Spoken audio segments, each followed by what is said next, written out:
Radio मिर्ची 98.3 FM it's hot. 9:01 का time हो रहा है मिर्ची की घड़ी पर और मिर्ची राशि मंत्रा में सर मेरे साथ हैं। सर अभी मुझे आपसे पूछना था कि जन्माष्टमी में क्या क्या खास तैयारियां करनी है, क्या स्पेशल मुहूर्त बन रहे हैं और क्या क्या मिलने के योग है? जी जी बिल्कुल। जन्माष्टमी जो होती है भाद्रपद मास के कृष्ण पक्ष की अष्टमी तिथि है जी।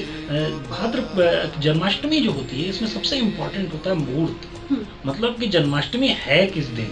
हाँ। और क्या होता है कि कृष्ण भगवान जो है वो अष्टमी तिथि को उनका जन्म हुआ रात्रि के समय ठीक 12 बजे हुआ, लेकिन रोहिणी नक्षत्र में हुआ, ऐसा नक्षत्र जिसमें चंद्रमा उच्च का होता है। भावनात्मक जो संवेदनाएं होती हैं वो उच्च की होती हैं। ऐसे समय में भगवान कृष्ण ने जन्म लिया।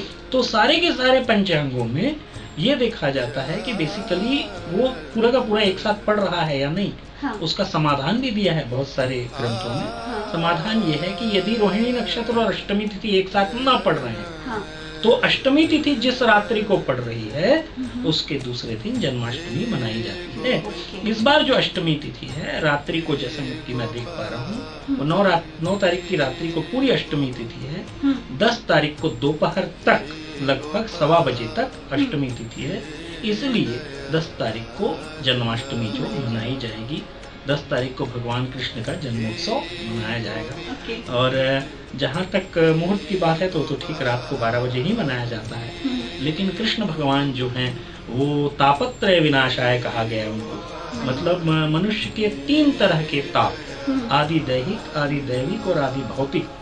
मतलब जो शरीर से संबंधित है, मन से संबंधित है और आकांक्षाओं से संबंधित। ये तीनों तरह के तापों को निवारण करने वाले भगवान कृष्ण है। कृष्णाय वासुदेवाय हरये परमात्मने प्रणत क्लेश नाशाय गोविंदाय नमो नमः। हम सभी ये जानते हैं कि हम जिस युग में जी रहे हैं, प्रतियोगिता के कारण समाज में एक दूसरे की भावनात्मक जो चीजें हैं उसकी सामंजस्य कम होने के कारण हम लोग क्लेश से बहुत ज्यादा पीड़ित होता है। ये तो बहुत होता है वाकई।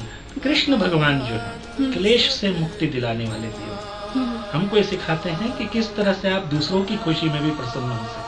क्या बात है। वैसे जन्माष्टमी मेरे लिए बहुत अच्छा दिन होता है क्योंकि इस दिन पूरे घर का फास्ट होता है और मेरा फीस्ट होता है, क्योंकि फास्ट में बहुत सारी चीजें बनती है, सबकी अलग अलग पसंद की होती है, पर मेरा वो फीस्ट होता है। असल में फास्ट का मतलब ही फीस्ट है। सर वैसे गलत तो नहीं है कि अगर हम उपास करते हैं और कुछ खा लेते हैं? कई लोग बोलते हैं कि उपास करो तो कुछ भी नहीं खाना चाहिए, लेकिन मैं ऐसा उपास नहीं कर पाती हूँ, इसलिए पूछ रही हूँ। असल में इसलिए उसको पूर्णवास नहीं कहा गया है। वो उपवास इसीलिए है क्योंकि आप उसमें कुछ न कुछ सेवन करें, लेकिन गरिष्ठ पदार्थों का सेवन न करें, बहुत ज्यादा ऑयली चीजों का सेवन न करें, फल इत्यादि खाएं।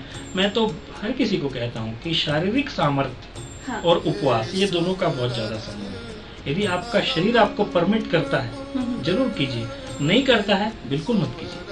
तो शरीर को देखिए, क्योंकि हम जो हैं ईश्वर की ओर अपना ध्यान लगाना चाह रहे हैं। यदि पेट की ओर ध्यान चला गया तो ईश्वर की ओर कैसे जाए? क्या बात है। वैसे आपके जो सवाल हैं वो आप संदेश के तौर पे भी सर तक भेज सकते हैं फेसबुक के जरिए। वो एड्रेस मैं आपको बाद में बताऊंगी। फिलहाल ये बता देती हूँ कि 9:06 हो रहे हैं मिर्ची की घड़ी पर। बैक टू बैक 2 गाने आप सुनेंगे और आपके सवाल सर के जवाब जारी रहेंगे रेडियो मिर्ची 98.3 FM पर। It's hot.